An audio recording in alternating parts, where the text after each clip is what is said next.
எதையும் எளிதில் மாற்ற முடியுமா? ஒரு அரசன் தன்னுடைய நாட்டு மக்கள் கடைபிடித்து வரும் பழக்கங்களும் நடைமுறைகளும் நாகரிகம் இல்லாமல் இருப்பதாக வெறுப்படைந்தான்.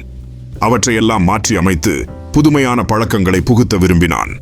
அரசன் ஒரு நாள் அமைச்சர்களை கூட்டி வைத்து ஒரு குழுவினர் முன்னேறிய நாடுகளுக்கு சென்று அவர்களுடைய பழக்கங்கள் நாகரிகங்கள் முதலானவற்றை அறிந்து வந்து, நம்முடைய நாட்டில் அவற்றை எளிதாக நிறைவேற்றலாம் என்று நினைக்கிறேன், உங்கள் கருத்து என்ன என்று கேட்டான்.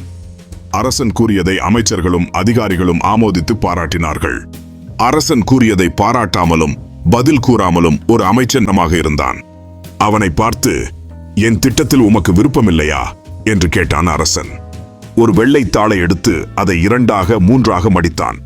அதில் பலமுறை விரல்களால் அழுத்தி பிறகு நகத்தால் தேய்த்து அதை அரசனிடம் நீட்டினான் அந்த அமைச்சன். அரசே, நீங்கள் எதையும் சாதிக்கக்கூடிய வல்லமை உங்களுக்கு உண்டு.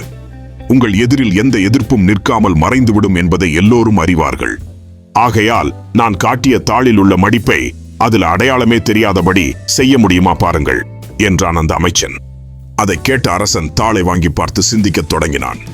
இரத்தத்தில் பரம்பரையாய் ஊறிப்போன மனதில் ஆழப்பதிந்த எதையும் அவ்வளவு எளிதில் மாற்றிவிட முடியாது. அதை உணர்ந்தான். பழக்க வழக்கங்கள் மனித ஆழ்மனதில் ஆழமாக பதிந்து விடுவதால் அவற்றை உடனடியாகவோ அல்லது எளிதாகவோ மாற்றிவிட முடியாது.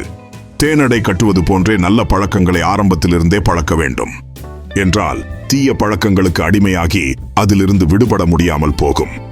இருப்பினும் உறுதிப்பாடு மற்றும் தொடர் பயிற்சியால் பழக்கங்களை படிப்படியாக மாற்ற முடியும்.